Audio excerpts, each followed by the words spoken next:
that orbit the sports world. Whether it's the latest blockbuster trade or the societal impact of sports, 2 men on with your hosts, Van Nunley and Fred Slow, with producer Isaiah Johnson on 95.9 FM and AM 610, The Sports Animal. It's Thursday, Albuquerque. Got a terrible echo on my end. I'll just let it breathe.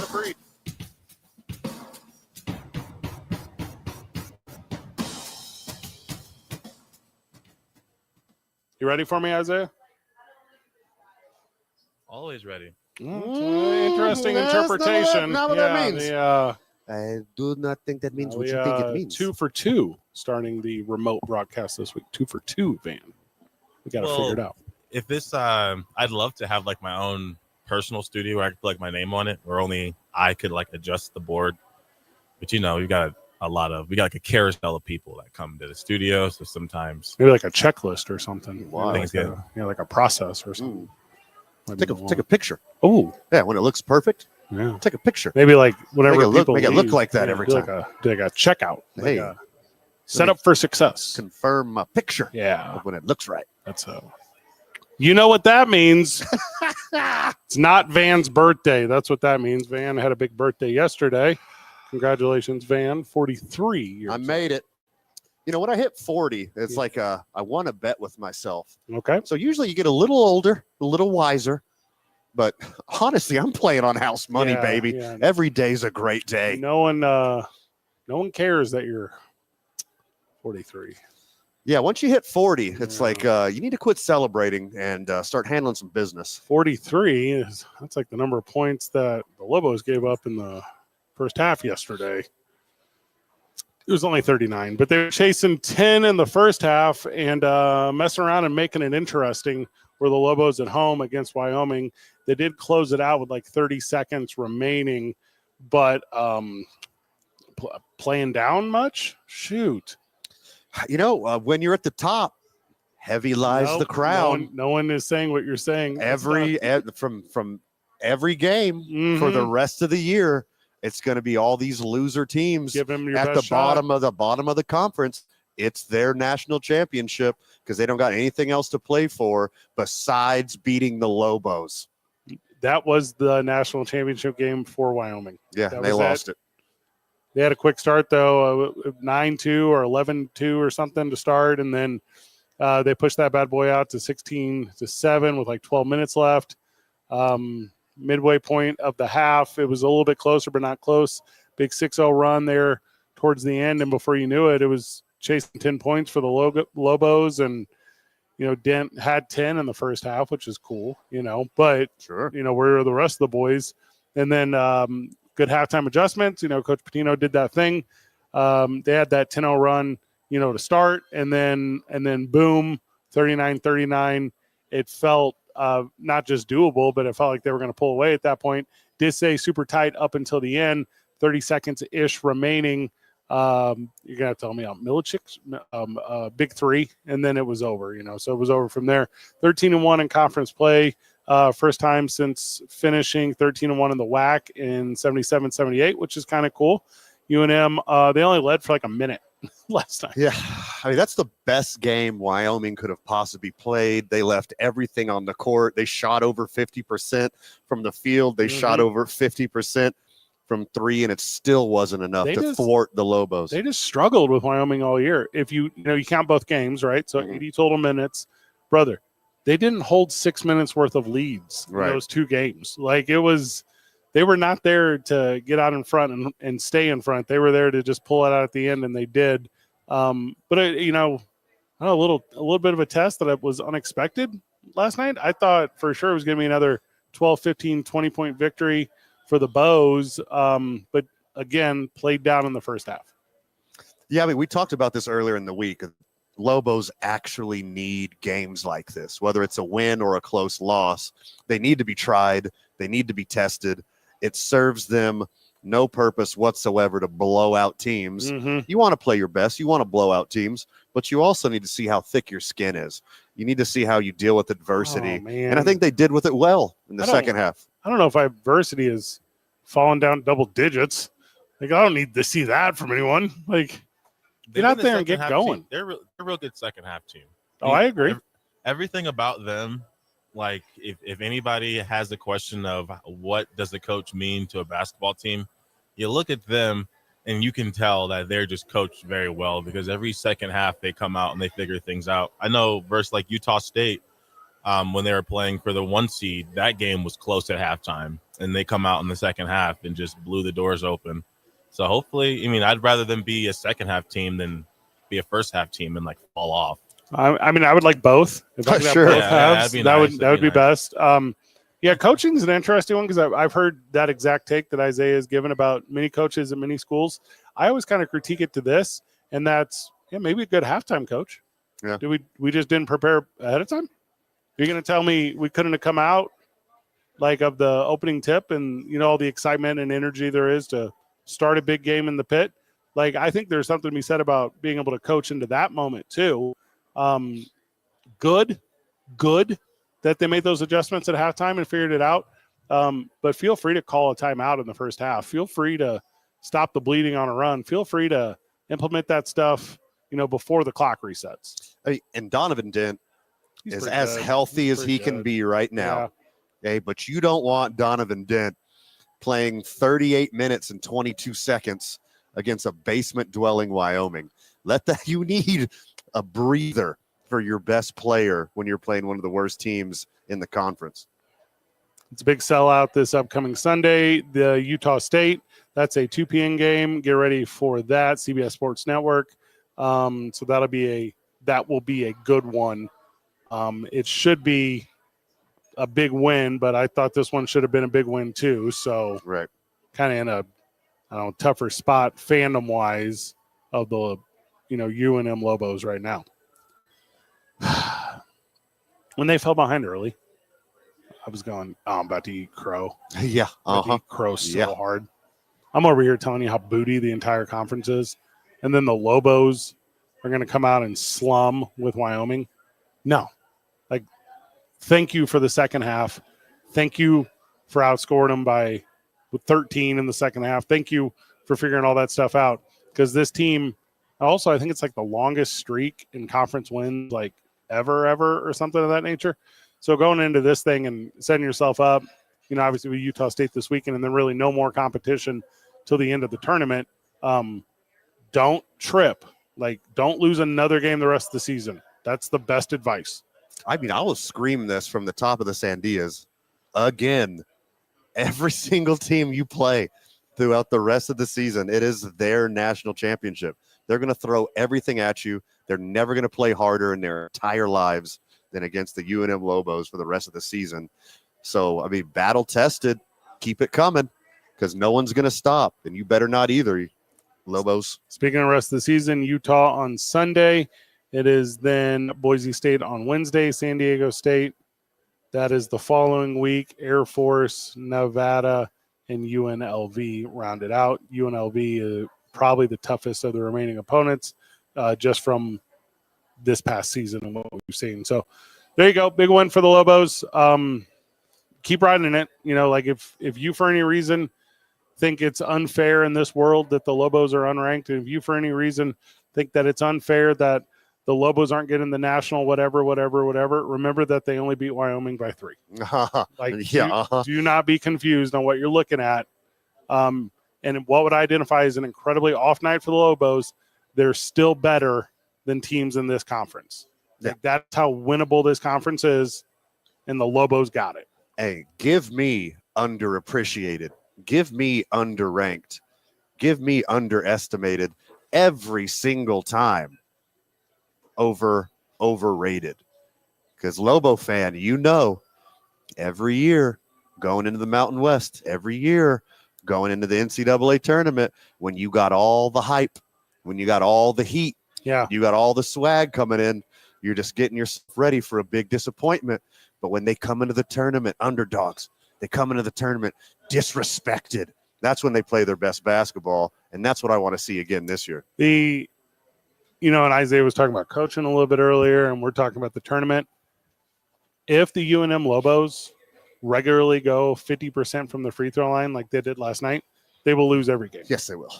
Yeah, a lot of them. You're going to lose to Utah State. You're going to lose to San Diego State. You're going to lose some other competitive teams in the Mountain West. You got to make those buckets. Hey, and that is the definition of coaching. Like teams, what's that, brother? No, continue. I was just giving an early little taste of how. No, deliver it. I'm waiting. I think here's when it becomes coaching. If you have a team versus with a team of guys that can shoot and they just are all in the shooting slump and they're stuck in it, then that could be. But I think this team, like even when you just look at the roster, they're not built very well to be very good at shooting. So that's why I feel like in all their games, if they shoot well, I mean, you could say this for a lot of teams, but you got teams that are built on shooting well and still can lose with a high field goal percentage. But with the way they play, I mean, if they're hitting their threes and their free throws, that's when you see a team that's possibly able to get to the Sweet 16 if they can hit their shots. But when they were doing neither yesterday, and they had the good fortune of playing Wyoming. The only reason they won that game. Yeah, the 18 of 34 that's a loser's formula. Like, and if you're free throws, oh my gosh.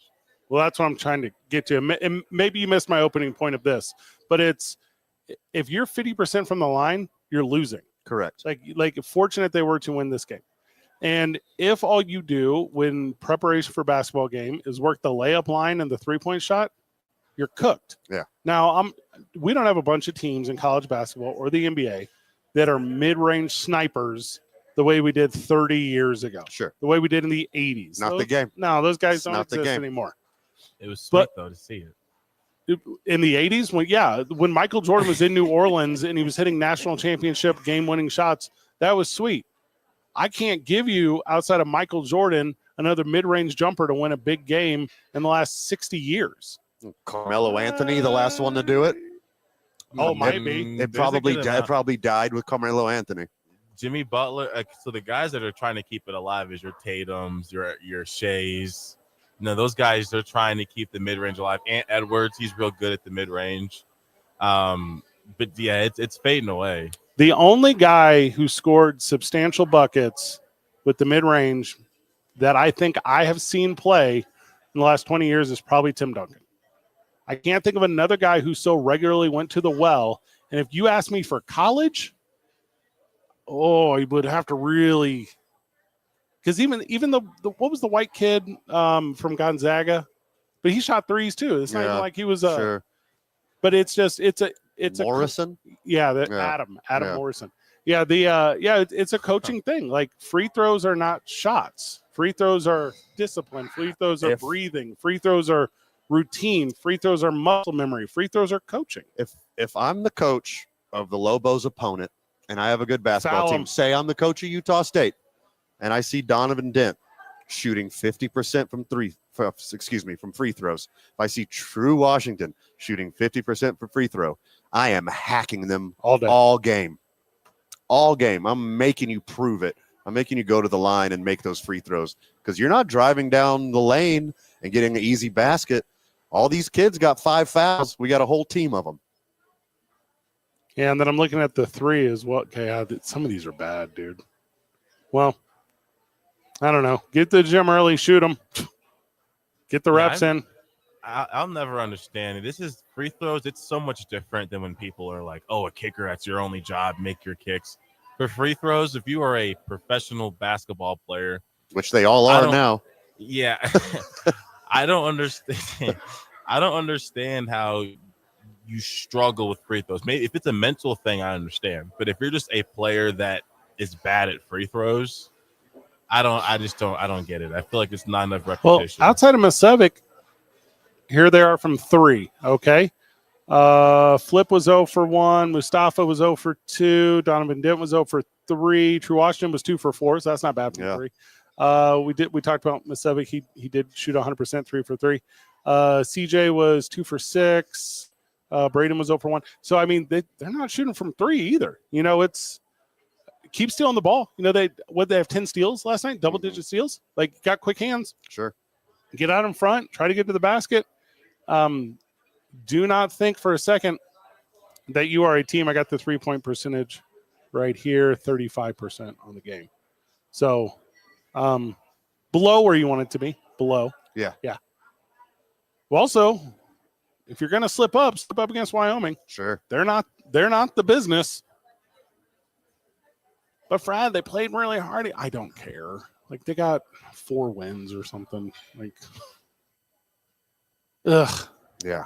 Utah State will be a challenge. It shouldn't, though. You should fix everything by the weekend and try to recreate what you were so successful with last time. Yep. Get it all out of your system on Wyoming and then bring your A game against Utah State. It's official in New Jersey. We'll tell you about it whenever we get back. It's 2 Men On, live from Sadie's on 4th, 95.9 FM and AM 610, the Sports Animal.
Welcome back to the program. Welcome back to Two Men On. We are at Sadie's on 4th, and it has been a very fun day for Van and I. We broadcast New Mexico Ice Wolves hockey this afternoon with a school day matinee. The most absolute fun we could have had at 11 a.m. What a day. Yeah. What a banger of a day. My cheeks hurt from smiling, experiencing the joy of all those elementary school age kids getting to experience Ice Wolves hockey for predominantly their first time ever. Big win. Such a great day. Big win at home for the Ice Wolves this afternoon as they beat up on the Capitals of Atlanta 5-0. You can check out the Ice Wolves all weekend long out at the Outpost Ice Arena as they're playing tomorrow and Saturday. And then the Blades, which is their sled hockey team, playing this weekend as well. And then into Sunday with a fun championship game into the weekend. So that's going to be a lot of fun, Van. Game of the year last night in the NBA, the New York Knicks and the Atlanta Hawks. Did you catch any of this? I did not. Okay. The best thing in basketball post-COVID is Trae Young and the New York Knicks. Sure. It's the best thing. It is smart. It is fun. I think there's legitimate hate, and I think there's legitimate respect, and could not enjoy it more. And Jalen Brunson hitting a game winner with 11 seconds left to 149, 148, 150, 149, something like that, was as good of a finish to a game all year. And with that added level of you're not just playing the 5 guys on the court. If you're Atlanta, you're playing, the 15,000 in attendance at Madison Square Garden. Just a banger of a little basketball game last night. Yeah, that's fun, man. Hit Trey's stamp on Madison Square Garden. That's like it. career building. Yeah. Most people crumble under that kind of pressure. Also, and they hate him. It's super dope when, everyone in Madison Square Garden is chanting your name. Also, put an expletive around it. I get you. But, that's the most WWE stuff ever. There's a control there that is really special. Go to the free throw line. Expletive, Trae Young. Oh, my goodness. Speaking of free throw, Zay, did you get your eyes on this? The crazy new Clippers stadium. They had the crazy fan wall, and they had a oversized head of LeBron James with fake hair on it. And one guy was holding up the giant LeBron head, and another guy was holding up Clippers and sawing off his fake hairline. It was the best diss I've ever seen at a free throw line. 11 out of 10. But did he hit him? One of them. I'm sure he did. Okay. Yeah, one of them. One of them. Yeah, one of them. The NBA is a little bit lacking these really good rivalries right now. Everyone's best friends, this, that, the other thing, and Trae Young versus the Knicks fans. Yeah. Is that, there's just not enough. If he could play on the road in Madison Square Garden 82 games a year, Trae Young would be better than Michael Jordan. At being hated by the Knicks? At being the greatest basketball player in the history of the planet. There's really both, because they hated Michael too. Yeah, sure. There's 3 guys. There's 3 guys, right? There's Michael, there's Trae Young, and there's Reggie Miller. Yeah. Those are the 3. Right. I can't think of any other trifecta of dudes hated by a fan base so heartedly. Well, think about how crazy Trey's got it right now. Because when the Knicks hated Jordan, it was Jordan and Pippen versus Starks and Ewing. They were trying to battle for the Eastern Conference Championship every single year. And then for a short little hiccup, it was Reggie Miller trying to do the same thing. There was stakes involved. Now Atlanta sucks, dude. There is no skin in the game at all. It's just Trae versus the fans. They hate him so much. And also, there's nothing riding on that game. No, there's something riding on it. Well, pride. Yeah. Pride. Your bragging rights. Well, when I asked Mr. Cascio, he's a big Knicks fan. Sure. What was the true reason, there's so much hate for Trae Young? The reason isn't as bad as you'd really expect. I guess the Knicks finally got to the playoffs again. Finally we're going to have a little run. Trae Young beat them. But I guess when he really crossed the line is when now what he likes to do is after the game. I don't know if he did it recently, but he goes to the half court line, takes a bow in front of the fans. When the game's over, he goes to the half court line, takes a bow for the fans, which of course causes them to be irate. First off, He grow up. He rubs it in. Yeah, he rubs it in. He loves it. Yeah. Doesn't seem He like a loves big it. deal. Yeah, for sure. I'd love it too if I owned the greatest basketball venue in the world. Yeah, I would do it too. You want him to stop doing it? Stop him, because you haven't done it in 3 years. They start calling him Lollipop. Sure. They say his hair looks like when you drop a lollipop in your couch cushion. Yeah. When you pick it up and it's got hairs all on it. Yeah. Well, that gross pube-covered lollipop owns you. Even if he never wins anything big, which I don't think he will. Yeah. Not on Atlanta. No. Also, he's not like a guy that you can like put two okay dudes around. Yeah. Like he doesn't have it like that. He's on the third tier. Sure. Yeah. Yeah. Yeah. He's not going to be a winner, but he's going to be known for this. Which is sweet. Yeah. Yeah. Hey, Reggie wasn't a winner. Yep. He's known for this. Yeah. He's known for the choke, the hands around the neck. He's known for that. So funny. That's his thing. Yeah. He ain't known for a chip. His sister was known for chips. Right. Well, that's night and day. Just different thing. Carmelo Anthony is signed with NBC to be a studio analyst. Okay. Yeah. Yeah. All right. You got it. He knows most of the guys' first names. Sure, that'll be good. Yeah. Perfect pair for Charles Barkley.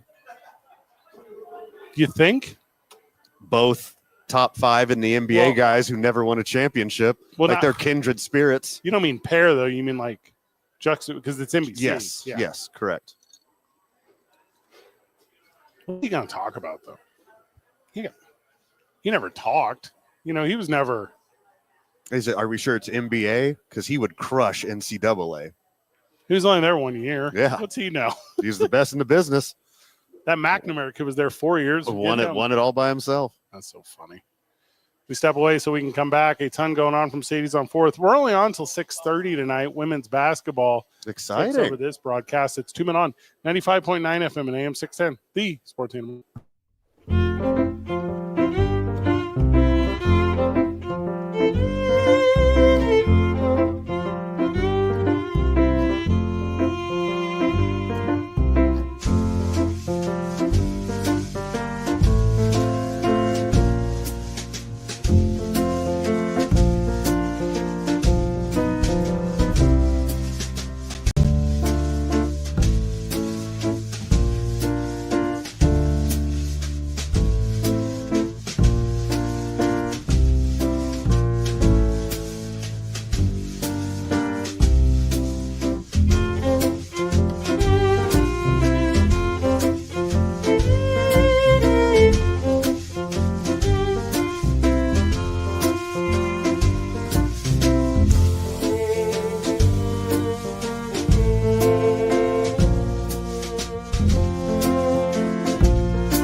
Disregard that last commercial, Lobo fan. There will be no Lobo Talk tonight. Lobo Talk was on Tuesday this week. We're having Lady Lobo basketball on this very station.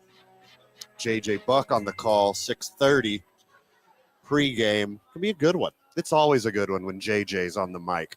Welcome back to the program, Duke City. Welcome back to 2 Men On. Welcome back to 95.9 FM, AM 610, the Sports Animal.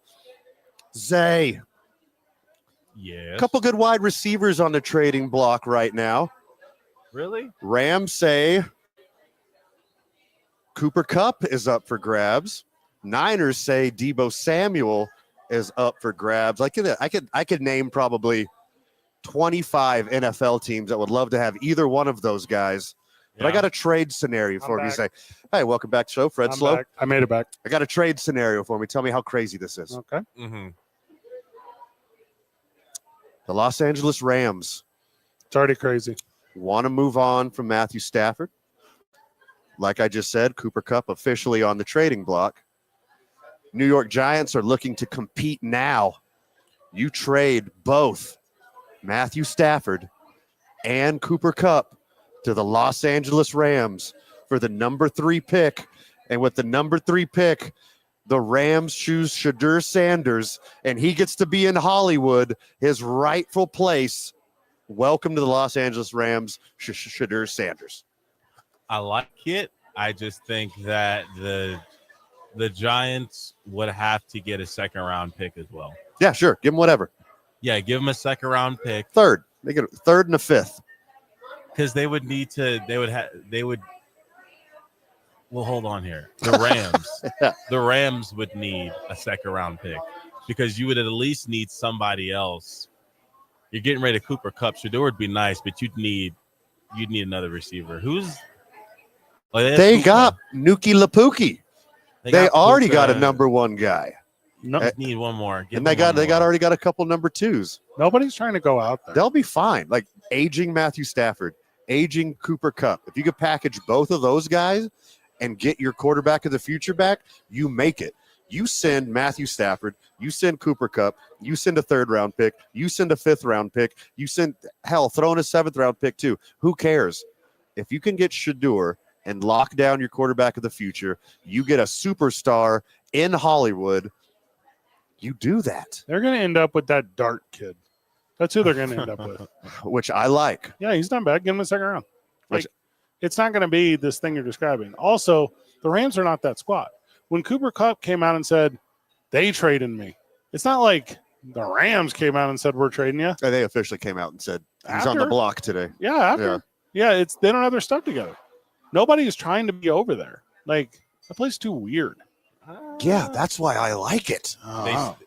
They may be, I don't know how many other teams, maybe Philly could get away with selling the whole team to get a bunch of stars in there. Then when they did a Dodgers, they did an LA Dodgers in the NFL, which is really hard to do. Yeah. But then they never hit rock bottom afterwards. Sure.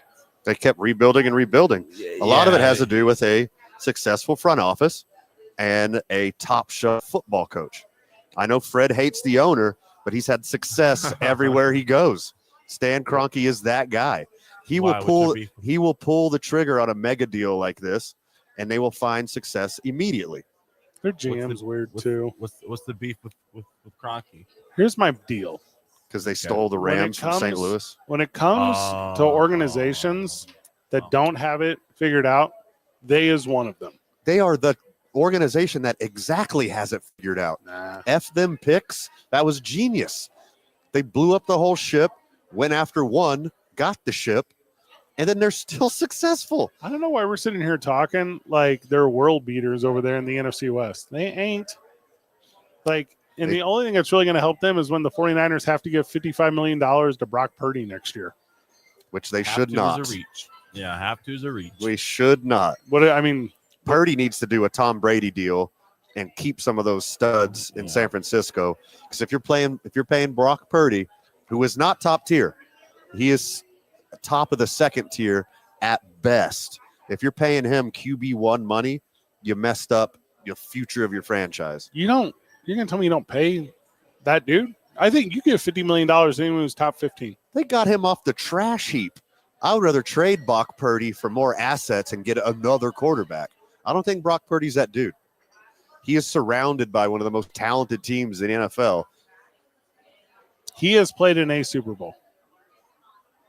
His team has played in a Super Bowl. He was there with the San Francisco 49ers in the Super Bowl. I watched it. He didn't lead the team to the Super Bowl. He didn't lose the game for him. Stud. Give him 50 milli. If you think he got him there, then he definitely lost that game. Not only did he get him there, he had him this close to winning. Okay. Why didn't they win? If he's a $50 million a year guy, you got to get that job done. I mean, or you're worthless. They're up against a dynasty. I mean, what can you do? I mean, it was win. History wasn't in their favor. Oh my God!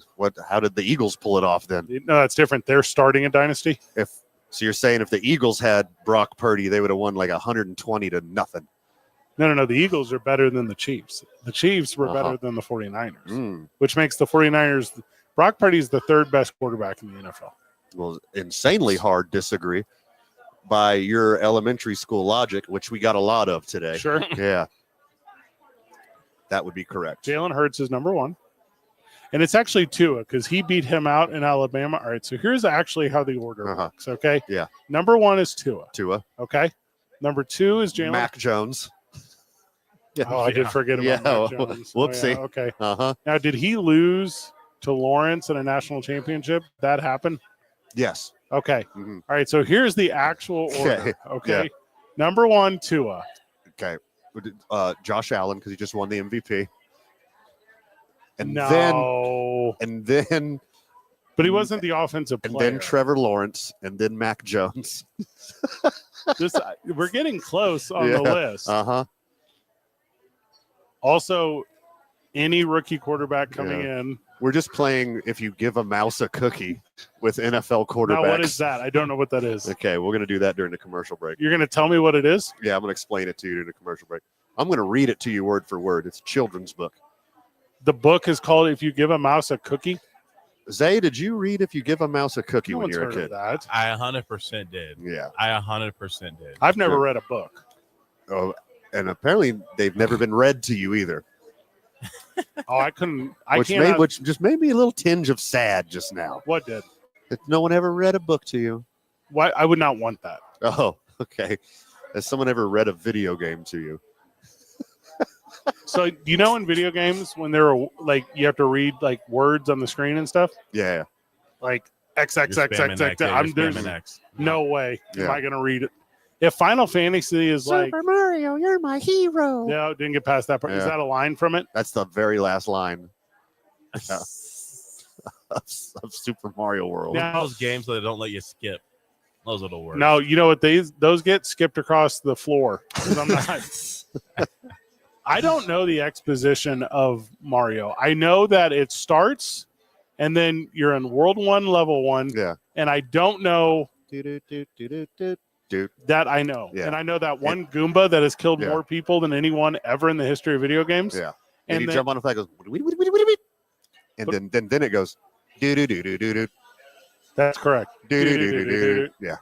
But I do not know how after Mario, that you don't know how it goes. Why is it Mario's world?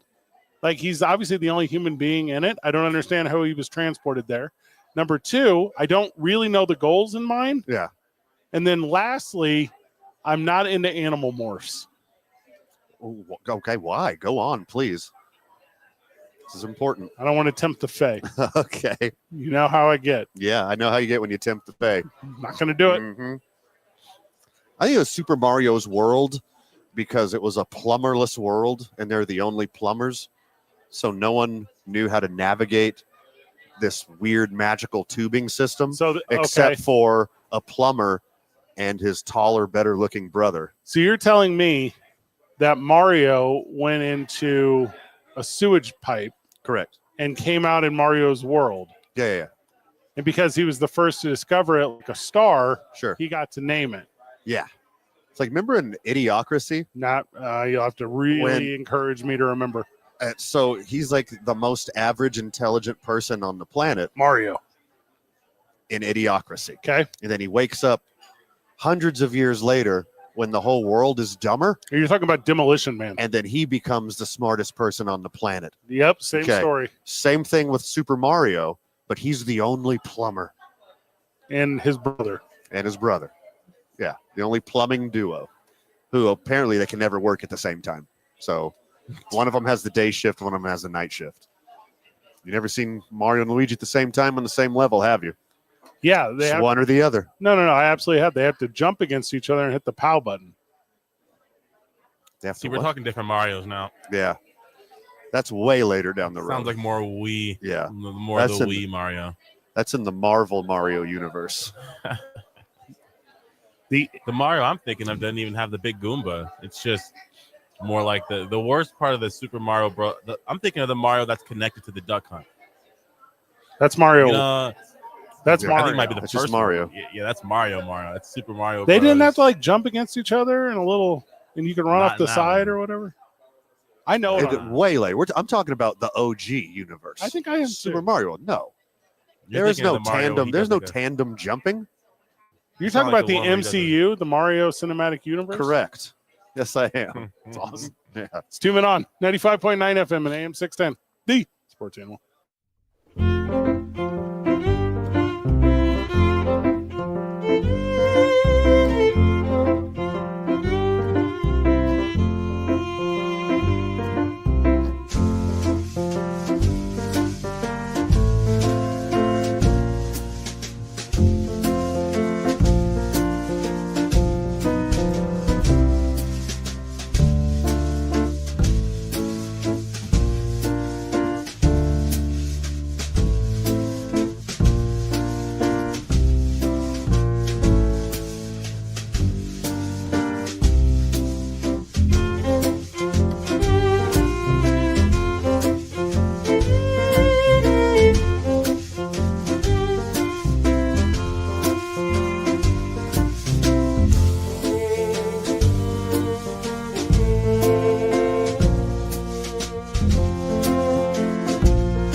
Welcome back to the program. Welcome back to Two Men On. We're at Sadie's on 4th. It's been a good one. We had a lot of talks about quarterbacks before the break. Your dude, Aaron Rodgers, is officially done with football, Van. Hard doubt it. He's done with football in New Jersey. And first off, good for them. Because they had Patty Hearst syndrome about as bad as a team can have it. That's a good reference. Yeah, explain. That's like when you get kidnapped and you love your kidnappers eventually. Oh. Yeah. Uh-huh. Okay. Yeah.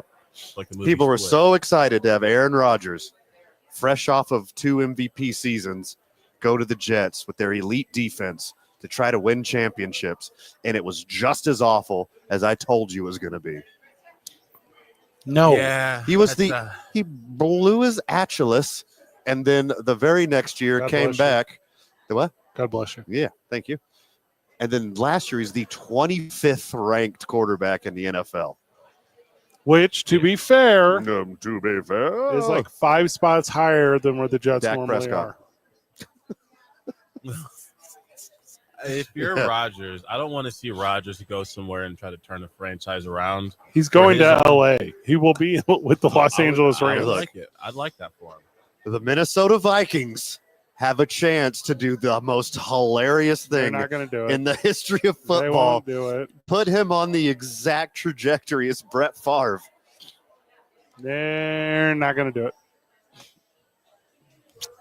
I know who is going to be the Jets quarterback. I know that for a fact. Kirk Cousins. Interesting. It's an interesting take.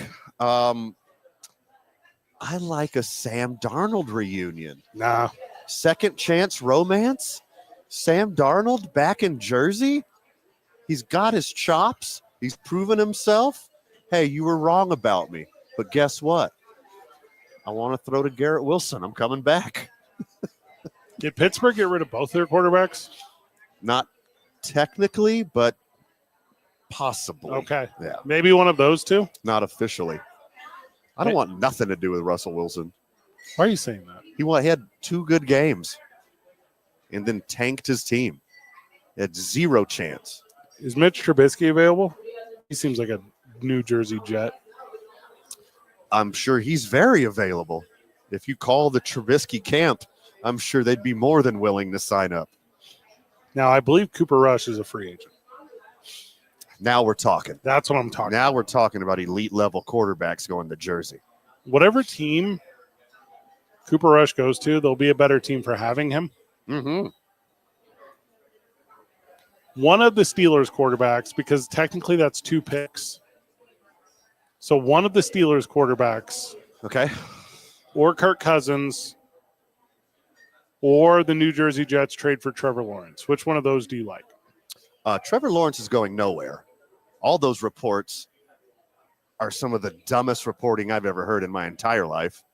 The Jaguars are all in. They gave him QB1 money. They believe in their new coach. We had Tony Khan on our program last he week did say that. saying how confident he is in Trevor Lawrence and the new coaching staff. You can't jump off of Trevor Lawrence. He is a QB1 talent who hasn't had the help his whole career. But also, Again, like, pull a Steelers and add another one to it. Get Russell Wilson, get Justin Fields, get Kirk Cousins, get Sam Darnold. One of them got to work, right? You get everybody a shot at that thing. Cooper Rush will only cost you $10 million. Give you QB1 results. Ginger Yeah. Tom Brady will lead you to the promised land. I don't hate it. Second hour of the program, whenever we get back, it's 2 Men On, 95.9 FM and AM 610, the Sports Animal.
welcome back to the program. Welcome back to Two Men On. We are at Sadie's on 4th. Fun little Thursday here at your favorite place in town. From the live chat, just catching up a little bit. Purdy doesn't have to be a breadwinner. Or excuse me, Purdy has to be the breadwinner. He doesn't have a Giselle. Okay, that's a good one.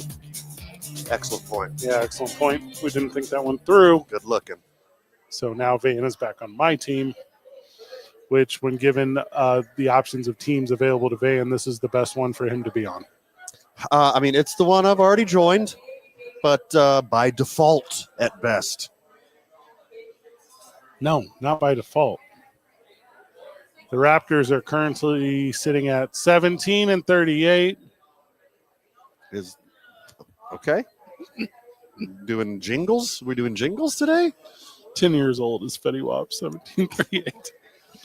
Oh, it's a Fetty Wap song. My bad. 10 years old today. I listen to good music. The NBA My All-Star bad. game My is way. the NBA All-Star game is coming up this weekend. Last year, Steph Sabrina thing was stupid. Okay. This year, they're not doing it. Yeah, the girls think it's stupid, apparently. Yeah, only the one that matters. Caitlin Clark was asked to go, and she goes, "Nah, fam, Not trying to grab the ball Yeah. off the rack. nah." And not in this political climate. People already calling her trans. They don't. Do they do that? Yes. No. You know how awful people are on the internet? Yes, they're terrible. I saw how the internet was talking about Serena Williams, and a bunch of that stuff came back up. Oh, Yo, okay. What are you doing, internet? Man. Get a hobby, you loser. Highlight of the season was last night. Bronny with a nice little dribble drive, step back three. I mean, he's on his way to becoming at or near or the best point guard in all of the NBA. Yo, he is fastly approaching a double-digit scoring day. That's going to be huge for his development. Oh, he looked Outscored Paul George last night. How many did Paul George have? Less than 2 9. points. Yes, 2 points in about 27 minutes. No dude on the wrong side of 35 is ever going to get a max contract again, says Paul George. Like, he is the reason Yeah, that those are cooked. for sure. Paul George has made more TikTok videos this year than points he's scored in the NBA. That is a real statistic How do you know that? because it's in my face right now. I'm looking at it. The Nuggets are 21-5 in their last 26, and I feel like we have not mentioned that at all. They had a rough start to the season, even with Jokic playing at a otherworldly level. They're on their way, man. They're coming. They're coming for you again. Here they come. Once again, it's the Nuggets. Everybody thought they had a chance. Nope, it's Nuggy time. Oh boy, kicked that dude in the head last night. Did you see that? Jokic kicked that dude in the head. What did he do to deserve Really? it? It was like if the Young Bucks came off the top rope at you. Like, it was brutal. Was it like Draymond stuff, or did he at least make it look like an accident? It was Draymond-y. Oh, Yeah, bummer. Jokic gets a pass. He gets a pass because I guess usually when he reacts, he might overreact, but it's always provoked. Like, you go back and like, okay, that guy shoved him a little late. Did you watch this thing though? Because it's a turning back heel kick spring like Jean-Claude Van Damme would do. I missed that one. I will be looking for it right now. This is like Booker T, like hitting you like in the middle of the ring. I don't know who Jean-Claude Van Damme is, but I know who Frank Dukes is. I don't know who that. Oh, I see what you did there. Okay, well done. Yep. Took me a second. Did you see it yet? Did you pull it up? So he roundhouse kicks dude in the head.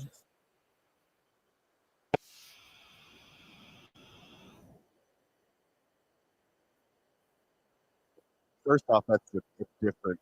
That's not Nikola Jokic. It's Nikola Jovic. That's a different human being. Screaming, And it looked like an accident from one angle. From the other angle, yeah, you deserve to get injured for that. Oh. My goodness. With the Harlem sidekick. That is a flying back kick. Yeah, my Oh, reliable my X God. app.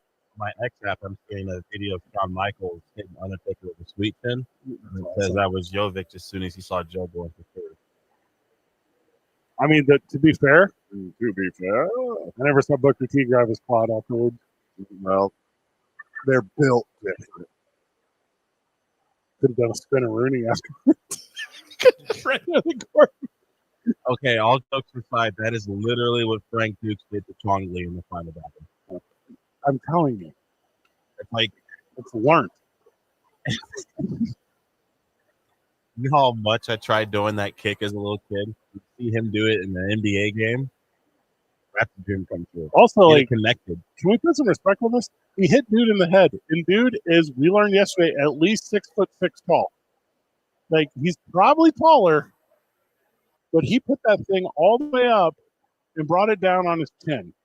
How far is it from Serbia to Belgium? Because they might have went to the same blood sport school. Oh God, I just watched it again. It looks like, you ever watch those old timey cowboy robber movies when they're on a train? I doubt they have the same kung fu master. It's over 1,300 kilometers away. What is that? How does that convert to American? It is about 1,150 freedom feet, also known as yards. That's very close. Do you Uh-huh. mean miles or yards? What did I say? Yes, said- miles. Sorry, excuse me. Yeah, freedom miles. Yeah, America miles. The 10 football fields not that far. No, that is not. So how many miles? 1,500 In miles? my head, I thought you said miles. Yeah, 1,300 some change kilometers. I know when I went to Canada last fall for WWE, that my Google Maps changed to kilometers, Okay, and that upset me. it shouldn't be. It is a wildly easier measurement. For who? People who can count in tens. Yeah, but then I couldn't do Yeah. driving 60 miles per hour because that was different, and that's how I know it takes 1 minute to go 1 mile, Mm, and then that's how I do the math in my head. okay, you can still do that. You still have that possibility. If you go 60 kilometers per minute, Yeah. And now how fast is a kilometer per minute as opposed to a mile per minute? The exact same. You divide it by a minute. What? If I go 1 kilometer in a minute, and I go one, what? You measure it with a kilometer saw. Yeah, that's That's what how I'm you saying. do it. So, okay. So I'm going for 1 minute, okay? 1 minute. And I achieve the destination of 1 kilometer. Okay. And then I'm going for 1 minute, and I Mhm. achieve the destination of 1. Okay. Which one is farther? A mile. A mile is farther? Yes. So it doesn't work. That's what I'm saying. Am I saying this correctly? So Yeah, if I'm It doing, sounds correct. Yeah, sounds all correct. If you would like to verify that they are not the same unit of measurement, you would be correct. but Yeah. what is that? So like, what is 60 kilometers per hour per minute? Like, what is 1 kilometer per? For an approximate result, Now, do they use minutes? you divide it by 1.6. 1 kilometer divided by 1.6. Hold on. Hey Siri, what is 1 kilometer divided by 1.6? You'll never guess. She's 1.6. never going to guess with that pronunciation. Sorry, she doesn't understand. Yeah. Oh, because I wasn't speaking Canadian. All right, hold on. Sorry, Siri. How much is 1 kilometer divided by 1.6? No, she still doesn't get it, dude. The answer is 1.6. Allow me. 1.6 what? Minutes or distance? When you divide by a number, you really multiply. All right, dude, don't mess with me right now. You're So welcome. I want the exact same formula of 60 to 1, the way that I have with miles and hours.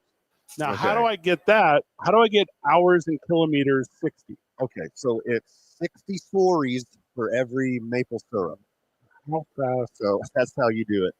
You're welcome. 60 kilometers per hour. Okay, so I just learned this. Okay. Which I didn't know until this very second. 60 kilometers per minute, no, per hour. Yeah. Is 37 miles per hour. Right. That's very slow. At a factor of 1.6. No, it's not very slow. Again, it's the same speed. It's just a different unit of measurement. So if I want to go 60 miles per hour That's the same as 96 kilometers per hour. Yeah. So I need to be driving 100 killies to get to 1 milli. Just about. Approximate. What did you say? That's stupid. I said approximately by 1.6. Oh, no, that is, first of all, you put X out there for some reason, and I'm not interested in that. Okay. Well, you don't want me to give it to you? No. You right. don't say buy. Like, buy is X. BY, not Trump's buy. Yep. Okay. So I'm going 100 killies over an hour. Am I a further distance than No, I'm the same distance as going 60 millis over an hour. Almost exactly. Not exactly. Approximately. Big difference. So it's so much funner to divide by 100. It makes it easier. This is not 100. This is 96.5606. Okay, because you're using a different standard. Hold on. Changing from speed to You distance. gotta use pen. Hey, think about how many points Jamal Murray would have scored last night if he was using a metric system. That'd have been like 85 points. How far is a three-pointer? In Canada? Yeah. I'm gonna guess 26 feet. Multiply I don't know the times translation. 1.6. All right, so 25 feet is a three-pointer, right? Okay, That's just 25 a feet. random guess. Is that correct?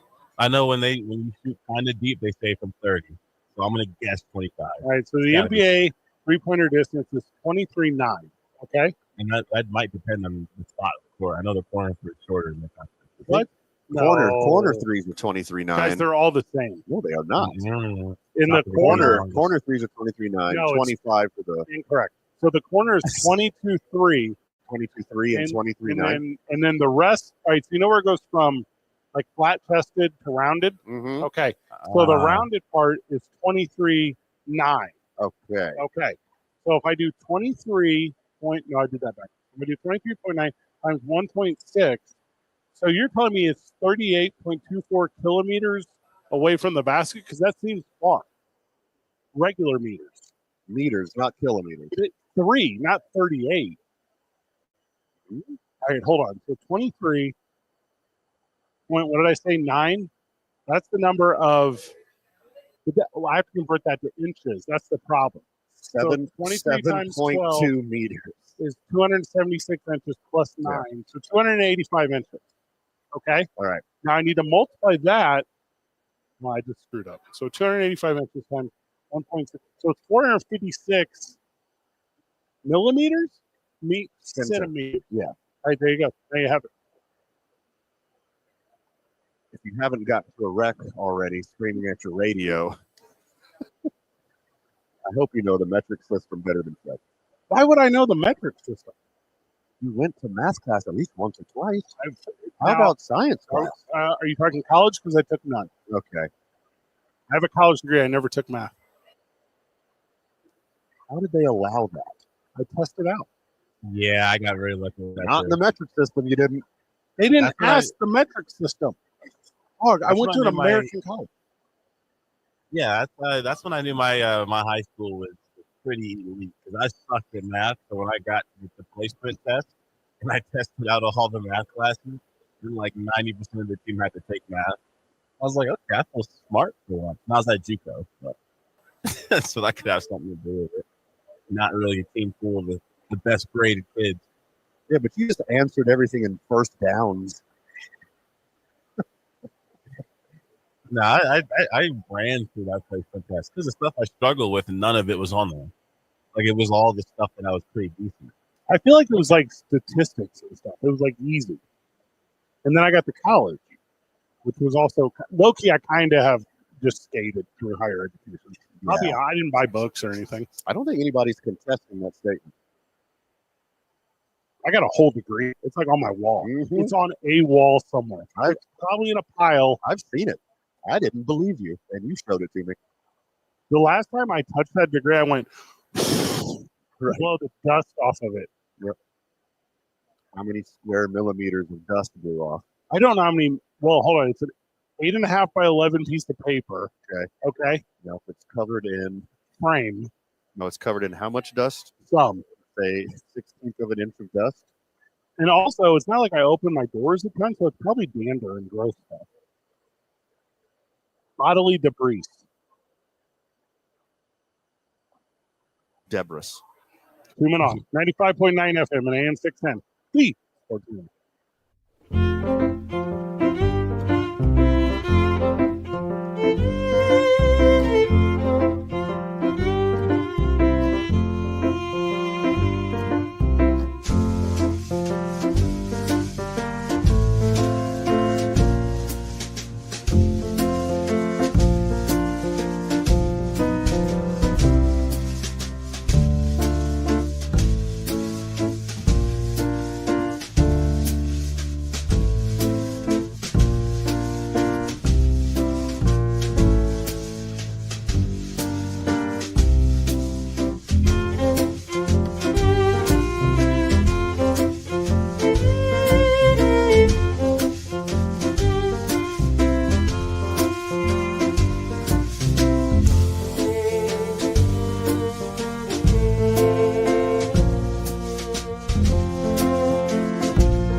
Pitchers and catchers are reporting.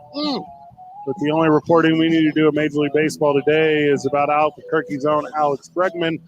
He is signed to play third base for the Boston Red Sox. And I'm not saying that makes them contenders, but I'm saying it puts them in the mix, specifically greater than where they already were. And also congratulations to me, as Nolan Arenado is going to sign in St. Louis. Are you sure about that? Nope. No, I'm not. Bregman to the Red Sox. I thought we'd get to see forever, but forever is gone away. It's so hard to say goodbye to yesterday. R.I.P. Alex Bregman, Houston Astro, Albuquerque's own, perennial MVP candidate, two-time World Series champion, could have entered the Hall of Fame in an Astros hat, but he was too greedy to be on a superior sports franchise and jump ship to some foreign land where they don't even eat Breggy Bomb salsa. Boston can't handle chili. No one's going to buy your salsa in Boston, Alex. Houston loved you. Paul Wall is not going to follow you to Boston. H-Town is ashamed. You're a traitor. Don't show your face in Houston ever again, unless it's a road trip and you're contractually obligated to play baseball there. Got that off your chest. All right, I feel better. I feel better now. The deferrals in the deal are pretty significant. So present day value of the contract is around $90 million for 3 years. I guess he's not going to get paid for the next 10 years or something, because this is the new formula. The Dodgers have kind of broke it. Yeah, it's not going to be like this after the next collective bargaining agreement. They will put a kibosh on this. The Dodgers ruined it not only for themselves, but everybody who planned on following this model. You can't just kick the can down the road and fight interest anymore. This will be the last generation of baseball who either has a luxury tax or luxury tax and deferrals. I feel that he will be productive in Fenway. I think the park plays to his strengths. It's the exact same park he's played in his whole career. It's almost the exact same dimensions all the way around. Question is he going to play third base or second base for the Red Sox? So what are you doing? He's not an ugly, gross second baseman. He's not the coach's kid. He said he was willing to play second base. There's a bigger hole on second base in Boston. There is Who's third playing base. third? Devers? Yeah, Rafael Devers. All right. Has Alex Bregman ever had a girlfriend stolen? I would say no-ish. No, he's not a second baseman. Has Alex Bregman ever... I got no other puns. But he just doesn't suck like second basemen do. If I was the Red Sox, I would keep Devers on third base, put Alex Bregman on second, and keep Tristan Casas first base. Cool name. Yeah. Young slugger. You kind of have to. You're just going to move Bregman to short, Trevor Story to second. You can't move Devers to second. That makes no sense. And you can't move Casas to the outfield or DH. We are not the show that hits you with the up-and-coming prospect, blah, blah, blah, blah, blah, blah, blah, blah, blah, blah. That Christian Campbell kid, their top prospect, plays second base. You bring him up, you give him somebody cool to play the corner, like Alex. You put Alex at first. He would be the best first baseman in all of baseball. He would be an exceptional one-of-one first baseman. You're wasting that glove on first base. He would pick it every time. He would make an error all year. No, not one. That'd be the easiest job he's ever had. Tristan Casas. Nah. I'm in corner outfield. I'm jog under one. I mean, protecting the green monsters is one of the easiest jobs in all of baseball. Just about anybody can do that. I think he's an upgrade over Devers. Like, I feel like you're talking like you No, like he is. Devers. No, Oh, he okay. is. Oh, he is. He's a defensive upgrade over Devers, but it would be a liability at first base for Devers. I mean, he'd eventually learn the position, et cetera, et cetera. It's stupid to sign an excellent defender at the hardest base that you can play and then put him at second. Yeah. I mean, what do you do with Devers? Also, okay, as an Astros fan, I thought there was always a point where he would give in, take a reasonable contract, which the Astros did give him, and with the deferred money, this is only like $2 million more a year than what the Astros were going to give him. It's almost exactly even to what the Tigers were going to give him with the deferred money. You could have been an absolute legend in the city of Houston. You would have retired in the Hall of Fame, at least of the Astros. You'd have been in the Hall of Very Good with a chance to be in the actual Hall of Fame with one team, which is insanely rare. He's going to be caught up with that cheating thing forever. Oh, yeah, for sure. But he's a great player outside of that. I mean, that was not necessary. Sustain on his legacy. Obviously, Dodger fan and Yankee fan hate him. But everyone knows Bregman's a stud baseball player with or without the Astros cheating scandal. $40 million a year. It's insane to think that Alex Bregman will be making the same amount of money as Aaron Judge. Good for him. In the best park outside of Houston that he could be playing. Yeah. Like, you're talking end of the season numbers.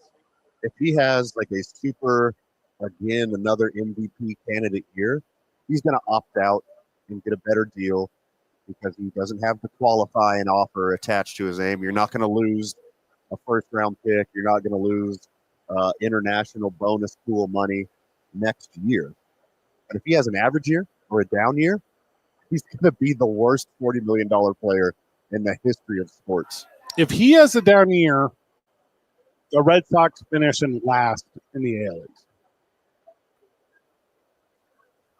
The Blue Jays have a chance of self-implosion. They got what's the old boy's name? This guy from the Rangers, the pitcher. He's super good. Yeah. I mean, they got a solid team. It's going to be an absolute bloodbath in the AL East. Every team can win it. The Red Sox will finish either first or last and nowhere else. Oh, that's what they've done. That's their deal. That's their deal. They flip a coin. Which one do you want? Baltimore again? Yankees again. Yeah. Not Tampa. Tampa again. Where are they playing ball? Tampa's going to be good again. They got all their season's weird. Now they got all those young stud pitchers back. They're going to have one of the best pitching staffs in all of baseball. Yeah, but they don't have a stadium. Who cares? Does not matter. That's the argument. No, it does not matter. You don't have the home field advantage in baseball like other sports. It's not like that anymore. Hey, and it never was in Tampa. But yeah, every game was a road game when you play in Tampa. Does Vegas have a stadium yet? No. I would think it's a couple years away. Legitimately, Albuquerque could host them. Bring it. Be awesome. Let's sell out every game. It's already a major league quality stadium. All you need is a few more rows of bleacher seats in the outfield, and you got yourself a major league ready stadium. And a microphone. Gotcha. You got final thoughts on Bregman? Good get. Yeah. Like, good for him. The dead deal. Like, not necessarily, because this is the play. Like, the Astros have the savviest front office in all of baseball. They assessed what they thought was his market value. They gave him a fair market deal. It's like, end your career in Houston, 6 years, $160 million. It's a great deal. It's at your market value and slightly more. You get more money than the last stud third baseman to sign, Matt Chapman. You make your bag. You retire an Astro. You become a Houston legend. But they're not going to budge. They're not going to overpay just because you got a name. They're not going to overpay just because of historical results. So, no, I'm not mad. Get the bag. Also, my sister and brother-in-law are Red Sox fans, and I'm happy for you. So that's your tie. That's it. That's why you care. That's it. I will still represent Albuquerque and cheer for Alex Bregman, even though he's no longer a Houston Astro. Bob Nightingale told me that Alex Bregman turned down a 6-year, $170 million deal. And the Tigers, yeah. And then slightly below that for the Astros. Astros public deal was 6,156, and they went a little bit higher. But yeah, The real number is how old you are when it's over. Because Correct. he's got a chance to get another one. yeah. If his bat doesn't decline, like his glove will not decline. He'll be one of the best gloves in all of baseball for the rest of his career. But how much does his bat decline? How much does his elite on base percentage decline? That's going to be what's really telling on his next contract. Also, there's an element of who cares? I'm filthy rich. I got Yeah. 2 World Series championships. I got to play in Fenway. I'm going to sell salsa. Well, he's the dude who's not going to be afraid in Yankee Stadium. No, we No. don't care. You know, He's been the bad guy for 10 years. He ain't going to scare from Fenway or Yankee Stadium or people throwing batteries at him in Philadelphia. We don't care about I that. think there's an energy in, is it Camden Yards? Is it called Camden Yards? Is that where Baltimore plays? Yeah. I think there's an energy there too. I don't think it has what those, Fenway or Yankee Stadium have had, Right. but I do think right now there's something about that fan base in that building that is a factor for visiting teams. Maybe I need one more year to super buy into that idea, but with all their young gunners, Literally and I metaphorically. got you. Yep. Something about it. Good signing for baseball, good signing for the Red Sox. Major League Baseball is better when the Yankees and the Red Sox and the Dodgers and the Cubs and the Cardinals and the Giants, when these teams are better, Sorry about the Cardinals. I mean, it's going to take a while. Yep. It's going to take a while. It's 2 Men On, 95.9 FM and AM 610. B Sports Animal.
Promo code KNML. Download Prize Picks. Get $50 hairs on your next $5 hair lineup. I got what I think is a good one tonight. So I went with, there was a bunch of like promo picks for the NBA to get people excited. I stayed away from it. I did go with some Green Goblins. Got Naz Reid, more than 9.5 rebounds and assists. I got Smart. DeMar DeRozan, more than 7.5 rebounds and assists. I got the Mantis with more than 11.5 rebounds. I got Steph Curry with more than 24.5 points. I got Bam Adebayo, more than 14.5 points, but it looks like he got a will not play. And I had Rudy Gobert, more than 7.5 points, but he also got a new not play. So give those four I gave you, I think, are worth playing. I would agree.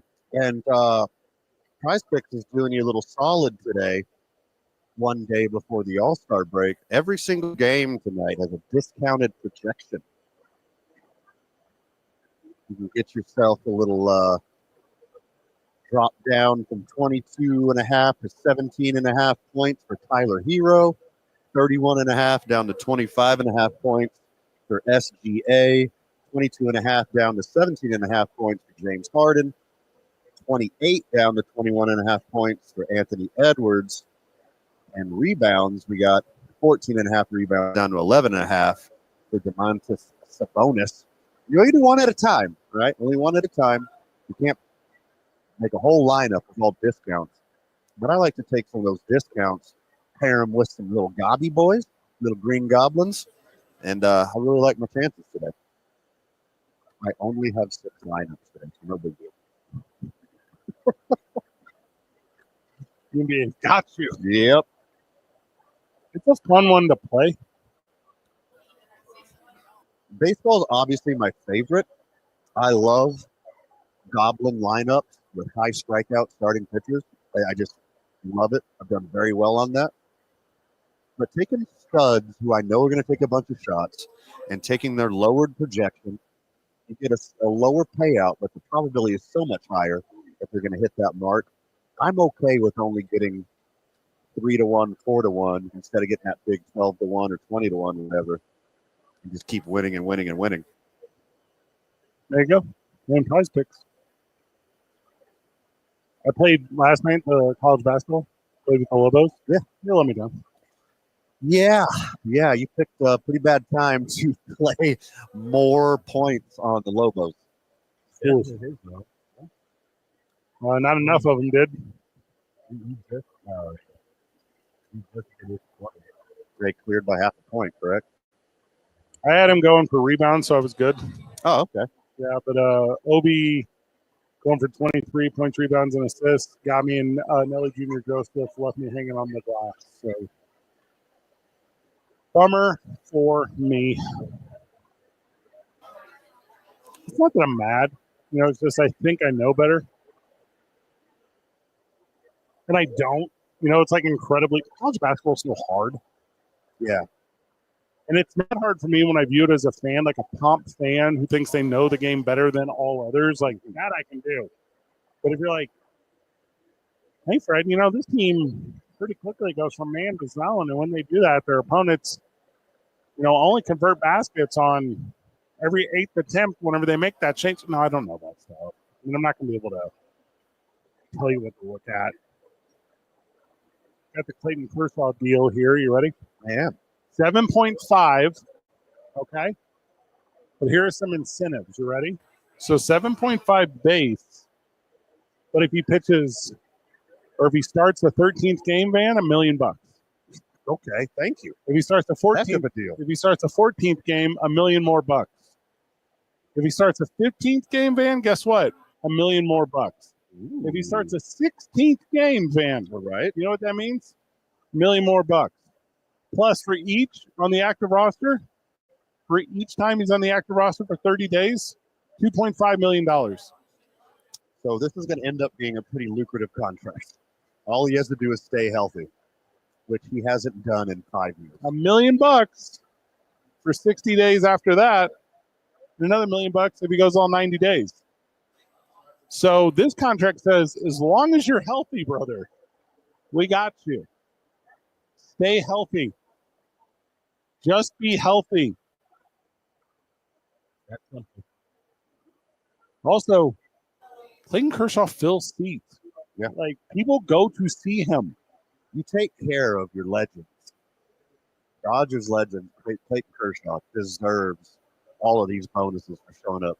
Also, he's going to be on the injured reserve 5-6 times throughout the year, whether it's real, legitimate, or they're just trying to buy some time. Yeah. He's need a lot of breathers throughout the year, whether he's really injured or they just want to give him a break, If he makes, or they're trying to cap his innings and trying to cap those paychecks. he's the one guy they won't do it to. I do it to him every year. They won't do it. If he makes 16 starts and is on the active roster for 90 days, he gets about $16 million. Decent. Not bad for half a season's work. Mhm. That's what you always say. Good work if you can get it. Half a season. Also, not to be this dude, don't they have like a 12-man rotation? Yeah, they don't need him. I don't need him at all. Their best pitcher is their best DH. This is just to appease him and look good as a franchise. If you're going to give away $1 billion in 2 off seasons, you're going to pay your future Hall of Famer $16 million to wear your hat. His third start of the season, he will reach 3,000 Ks.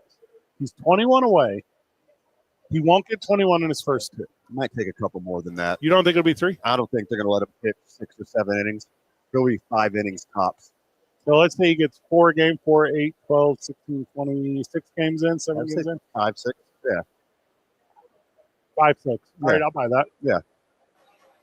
What we should do right now is we should buy a condo in Los Angeles on his projected 6th start, Airbnb it out, and then immediately sell it. Yeah, sell it.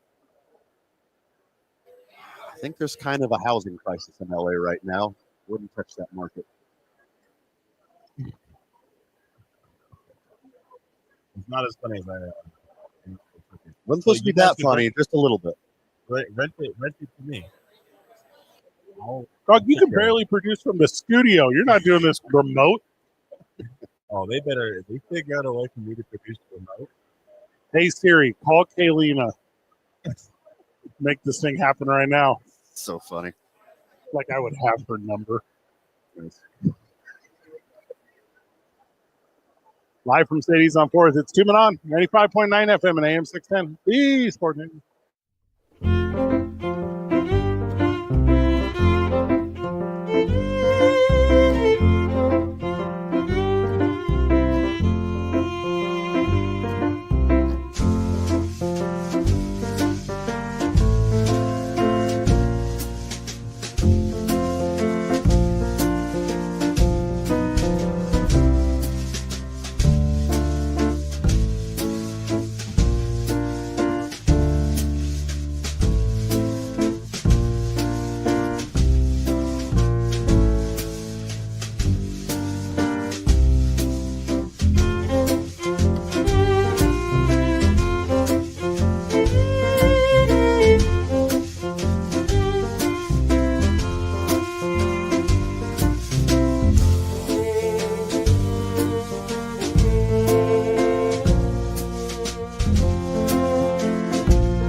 Earlier in the program, Van called me a liar.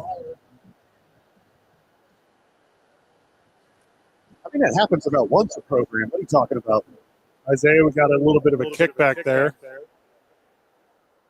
So the deal is the Steelers are going to trade for Trevor Lawrence. That is not the deal. I just told you it was the deal. I will name a bet. I will shake your hand. The Steelers called Jacksonville and they said, "Can we have your quarterback?" I'm sure they did do that. I don't blame them for trying. But there is no way in this great American landscape will that situation ever happen. Well, what you're forgetting about is team GM Nico Khan, who said that Trevor Lawrence is fat and lazy. Okay. Well, he's a statuesque, sexy Disney Easter Island character come to life. There's no way they called it that. Pittsburgh offered Anthony Davis. Okay, now we're talking. Don't move back, Christie. We'll never part with Dolphin Connect. They tried to. That's the joke.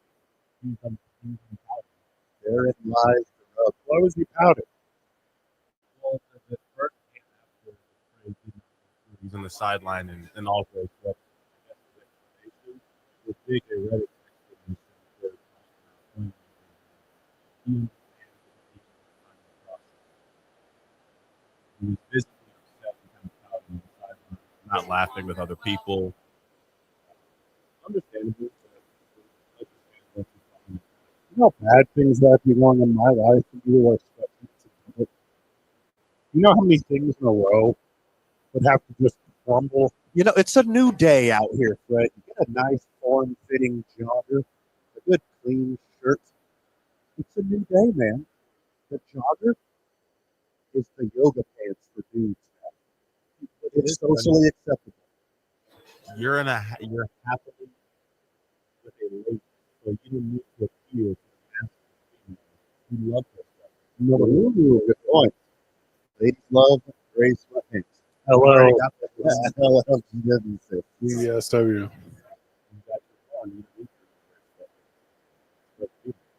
Here's what I have. Jeans. And you know, the stretchy pants jeans might as well be joggers. That's what these are. So these Levi 512s. I know that's what they're. I can like just pull mine right now. Paper at the bottom. I can yank them like 4 inches. And I got a grip in those 5-pocket like golf pants. You know what I'm talking about? Those are nice. Sure. Those like ABC pants from the Lululemon. Those are nice. Wear those out. Especially if you're not playing basketball. Like, yeah. Just you don't need to be in sweats. You're not warming up. You're standing. And I recently learned from Isaiah pouting. I mean, I would be upset if I was with this girl I really liked. Okay? Broke up with me. Got me a ticket to Charlotte. Isn't that where he went? Charlotte? Which is a lovely city. Did he physically travel there? Yes. Shut up. Dude. Yes. Yeah, he No. went there. Yeah. He had to go. So your lady breaks up with you, ships you to Charlotte. He played a game? 24 hours. No, it didn't go through. 24 hours later, it's like, actually, babe, I changed my mind. Come back home. It's going to take you a couple days to process that. Obviously, I would never do that. But in that situation, this fictional situation that is a parallel to this real life situation, it would take you a minute.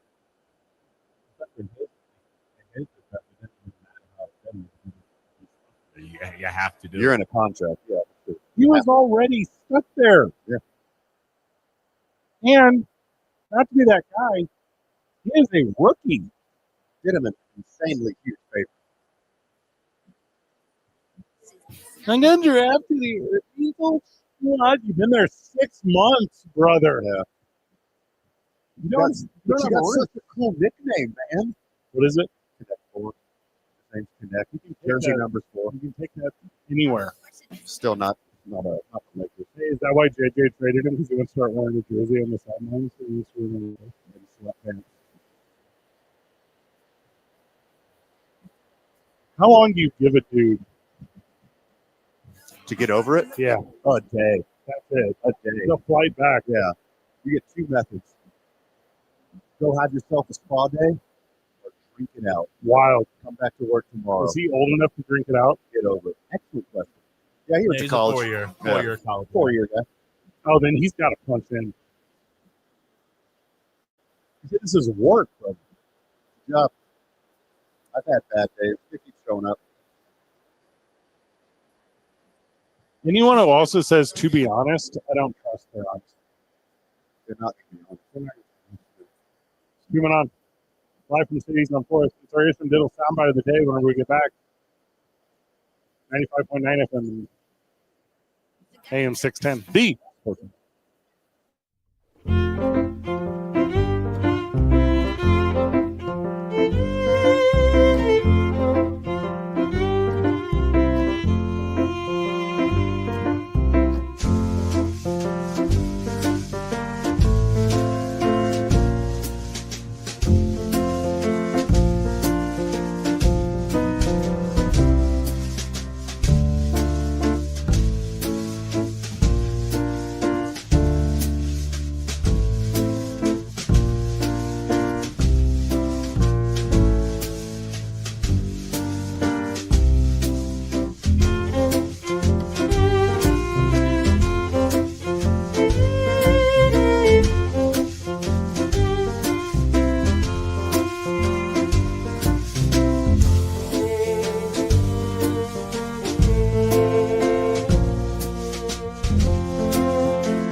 The sports animal.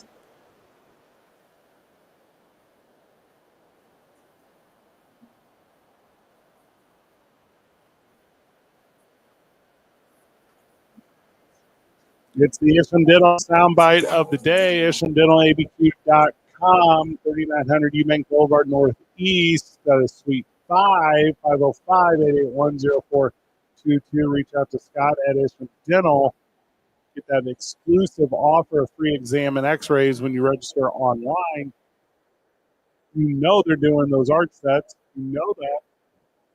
All your Medicaid options, including insurance, that's Medicare AB, Blue Cross Blue Shield, Presbyterian, AmeriGroup, Delta Dental, MetLife, Cigna, Aetna, United, Concordia, and to find out if your insurance is accepted, reach out to That's like almost all of them right there. All of them. That's pretty much everyone. The Isham Dental soundbite is Jofic with that Ryan Hudson.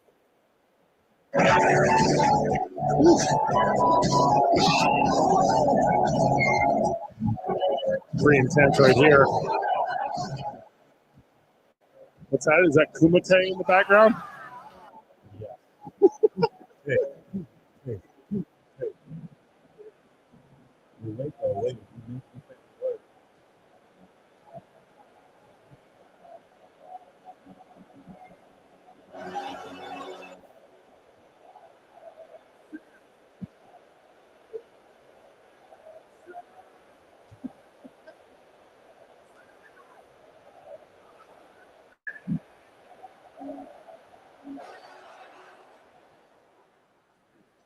Film. 1988 Bloodsport from John Claude Van Damme, Bolo Young, and of course, then young Donald Gibb. I think Forrest Whitaker is in that film. Is he really? I think he is. Yeah.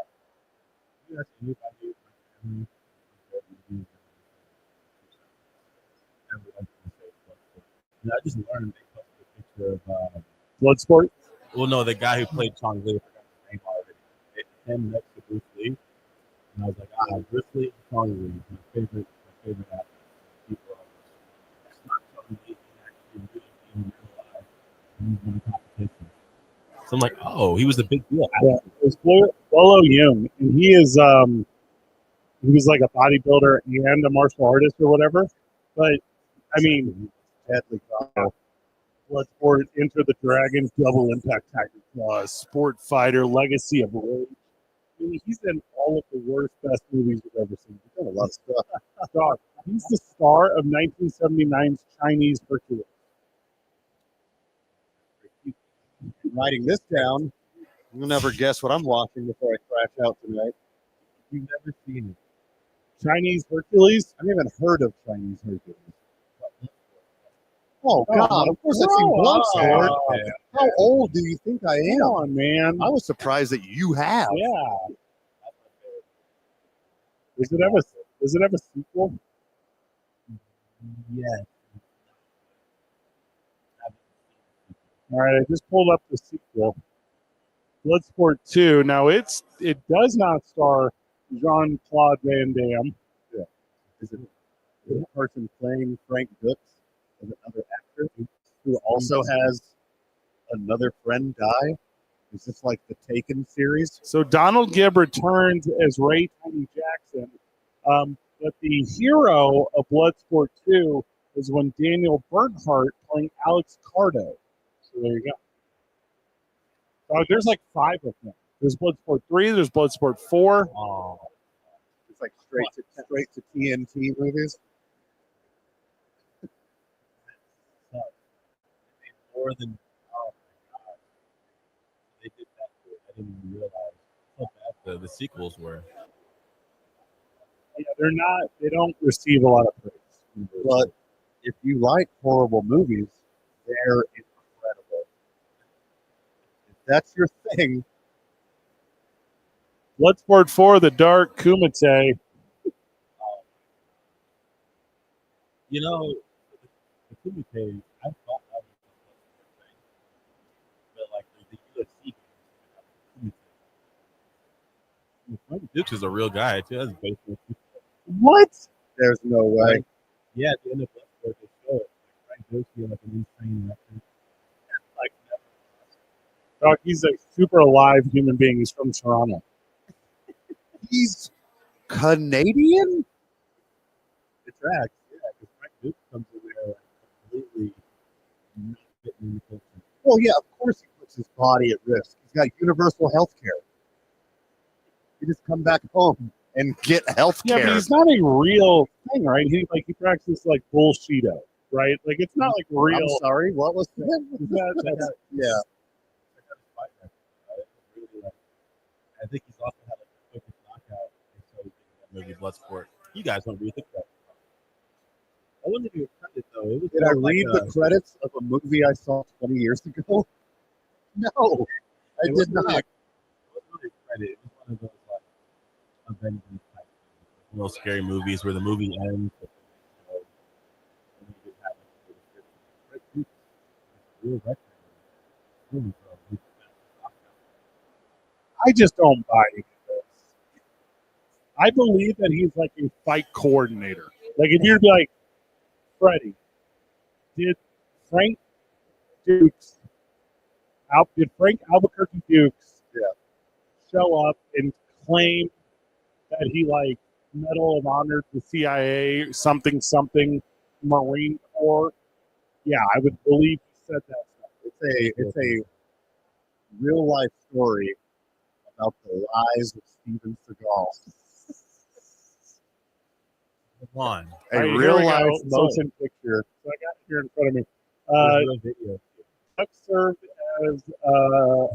the United States Marine Corps Reserve from 1975 to 81, and claimed he was sent on covert missions in the Southeast Asia during that time. He also claimed he was awarded a Medal of Honor. He wrote articles in something called Black Belt Magazine, giving advice on martial arts techniques, including knife fighting. He was described as being, quote, decorated for his blade fighting techniques in actual combat in Southeast Asia, and is holding black belts in Taekwondo and other arts. He also co-authored articles on knife fighting in a magazine called Inside Kung Fu. All of his, it's all lies. Everything about him is a lie. So my Steven Seagal joke is 100% accurate. Yes. There's a real video. Remember that he mocked trying to get like accepted, and he has to crush the stone. And he does it. That's in the There's a real- movie. Just gotta be There's a very real clear. there's a real video. It's a trying to demonstrate the mock. All right, so according to Frank Dukes, he claims that he's the first person given permission to speak publicly about a 60-round single elimination tournament called the Kumite that was held every 5 years in the Bahamas. Oh my God, this is the weirdest human being of all time. Achieving several world records, including the most consecutive knockouts. He knocked out 56 people consecutively, according to him, in the fastest knockout punch, which is 0.12 seconds. No. Yeah, a real deal. I mean, he broke stones by hitting. He broke a stack of bricks by hitting the top. You don't think he could knock someone out in a second? Again, that was the film. We have to be very clear I'm here. gonna watch this video. Now, according to Dux, in a book that he wrote called The Secret Man, an American Warrior's Uncensored Story, Little wordy for me. in 1996, he states that the CIA director, William Casey, arranged to meet him in a Russia and recruited him to work on covert missions, including destroying a fuel depot in Nicaragua and a chemical weapons plant in Iraq. Okay. No, I just saw him do this. So you get two fingers. Probably like 2 feet away from each other.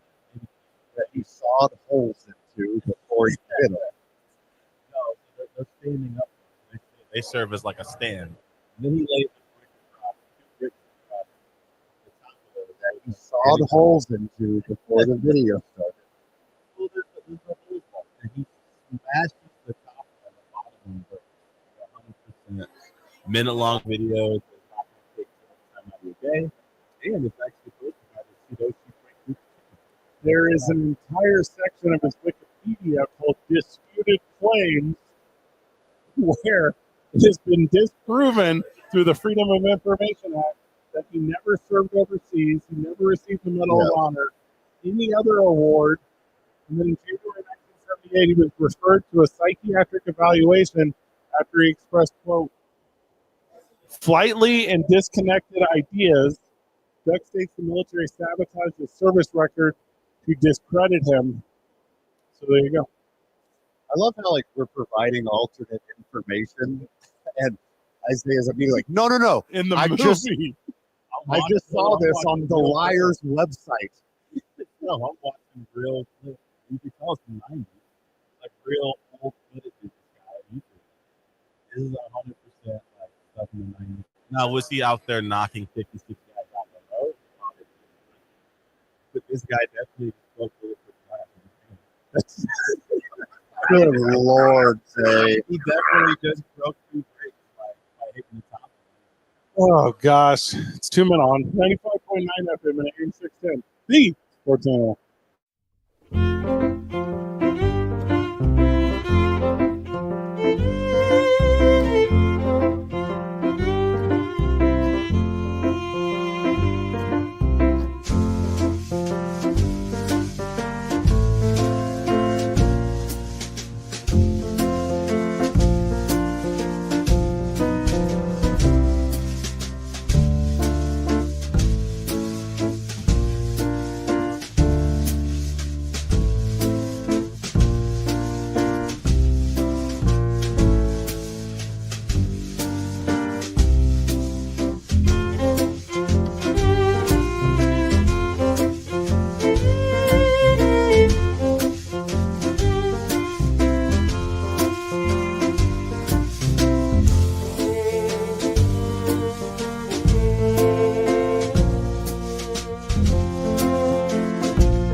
Lady Lobos basketball following us tonight right here on the Sports Animal. We're at Sadie's on 4th. Off here at 6:30. All right, Van. In the world of everything is a work. Okay. So those 2 Dallas Mavericks fans that got kicked out of American Airlines Center the other day. Yeah. So Mark Cuban has given them courtside seats to tonight's game for its award. Well, that's nice. Or last night, sorry. So all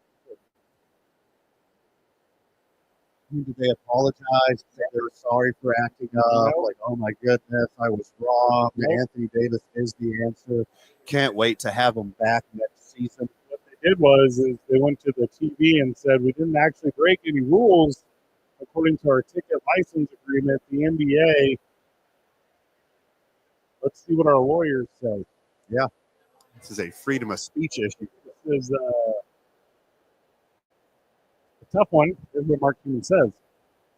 Fans were booing during crunch time while we had the ball and while we were shooting free throws. I wanted to see why, so I looked where they were looking. The guy saw me, started screaming at me. I had no idea what he said. He was a good 25 rows away, but he was obviously mad. He couldn't hear anything I said, but it was clear what I was saying. I didn't care what he was saying. He was saying it the whole game. I cared. Talking about firing Nico.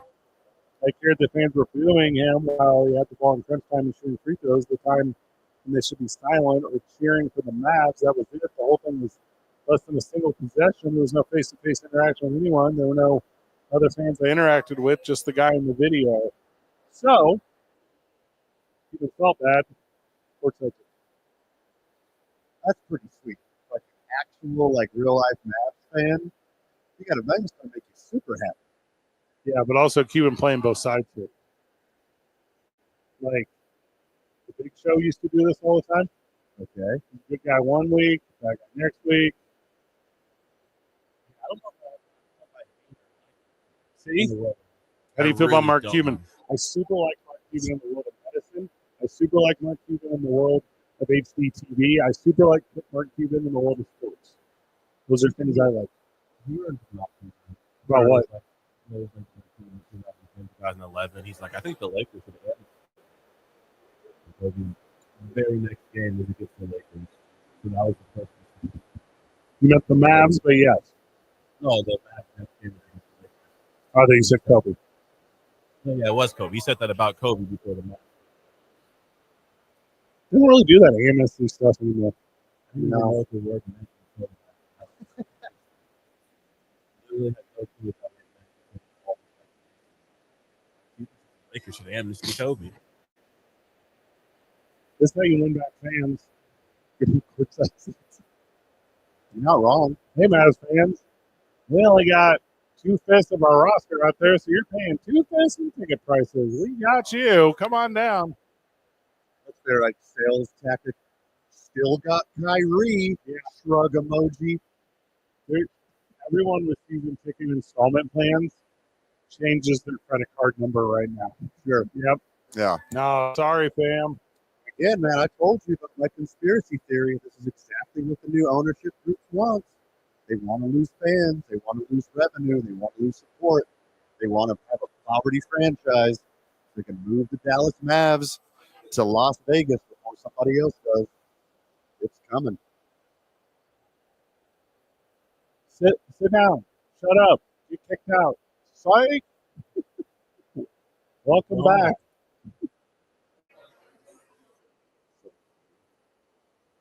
I'm not mad at him. I get it.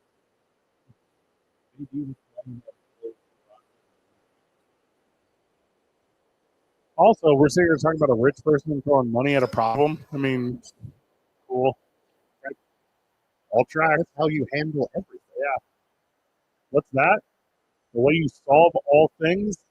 Yes, solve it. You guys think you'd be able to Shark Tank? For Yeah, what? Like as a shark or as like a No, as a shark, I mean, you guys could be. like what am I pitching? Like what's my product? No, you mean like You want Cuban to pitch in and do the championship wrestling or Right. any of the all right, first of all, no. Like you can't sell Duke City Championship Wrestling on a home shopping network. Right. Yeah, like no. Well, it's not just one. That's everything. Well, okay, so according to you, I could just sell vibes. Hi, If Sharks. there's a product I am Fred, and I'm here with my co-owner Van. And we're excited to offer you 5% stake in our company for a value $200 million as we offer you vibes. What? I can buy that. Something skivvy toilet. Oh, that's a good one. Yeah. Now, you may think vibes can be acquired at no cost, but in fact, we spend all of our time creating them. And then I gesture my arms towards Van, and he pulls a dove out of his pocket. The initial ask is $200 million for 5% of the stake. Yeah. We might be talked out of leaving here unarrested. Yeah. You could convince me just to leave on my own free will. Sharks, have you ever been in a situation where you just don't know? The vibe. Let us help you with our company. Damn Vibes. That's not a good name. I didn't like the name I gave to the company there at the end. Well, I like alliteration, but yeah. Now, Sharks, with your help, we can make this company grow. That's two V's. Yes. It's not a V sound. No, it's, two V's is supposed to be the number. I'm out. Actually, we read your pitch before, Yeah. and we just wanted you to come on and embarrass yourselves. Now, thank you. This is going to be a great episode. Van, what is your P&L for 2024? First off, let me find out what this acronym is. To date, Sharks. The Pacific Northwest. To date, Sharks, we have in vibe sales alone in our Etsy-based store. Correct. Upwards of a dozen high fives. That is correct. Yeah. You'll also notice retweets from these checked Blue Sky accounts. And then I do another arm gesture. Like, oh, wait. You guys have a Blue Sky? Yeah. What they could do is you guys would have headphones that would go out to all the fans who would come in, and then you guys would Closed circuit. while, This is while walking around the stadium, and they'd be able to listen to you guys. It'd be like the silent disco party. Now, Sharks, you don't have to take our word for it. You have to take the word of David Blaine. And then spokesperson David Blaine, who we've promised equal share and 50% payout. Well, obviously, he gets another 5% for free. And then we look down at the contract, and it's 105%. And then we owe David Blaine money all of a sudden. Stop making vibes come out of my mouth, David Blaine. Stop it. But this is how well we would do on the show. Hey, Mark Cuban, look in your briefcase. My childhood puppy. David Blaine, you evil dark lord. David Blaine, stop going back in time and kidnapping our childhood puppies, David Blaine. Not again. Stop doing that. You did this in Cleveland, David Blaine. So there you go. I believe we would do well. Yeah. Yeah. Would we get a contract? Oh, no, but we would do well. Yeah. We've been rated. Yeah. Total sales to this point, Sharks, unmeasurable. How do you sell something that's priceless? Are you familiar? Oh, it just hit me. This is bad business. For what? Priceless. How would you sell it? Well, I was about to market it as Vibe Priori, but I didn't do it. Okay. Shot. So many vibes. How can one handle? Valentine's Day is tomorrow. Make sure fellas are taking care. What? Are you serious? Yeah. Oh, man. Isaiah, how low do you lay on Valentine's Day?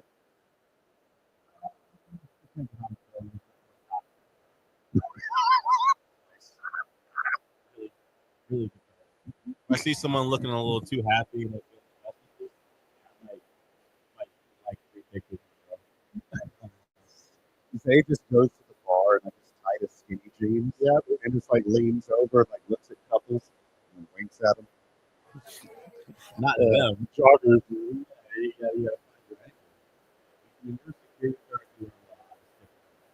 Zay's just out here like trying to break up couples. He doesn't care which one.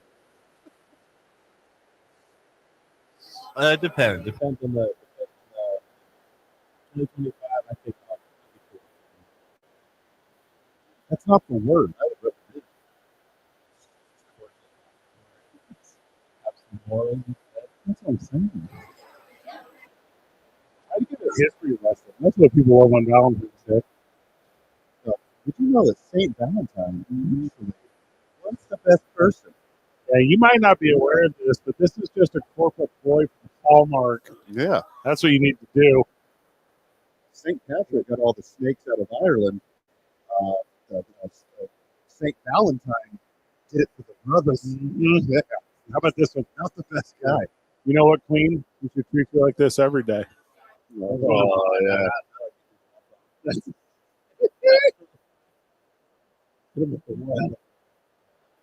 Valentine's Day on a Friday sets a lot of couples up for a terrible weekend. Yeah. Sure. Yeah, a great weekend. For who? Every once in a while, you got some big hitters. Yeah, but also strike out. You're welcome. You can do Valentine's Day weekend. Oh, you don't have to be wealthy. You just gotta Yeah, fun at the park for free. Yeah. You know, it doesn't cost much. Yeah. You don't got to take it to the sister. Isaiah back in the studio.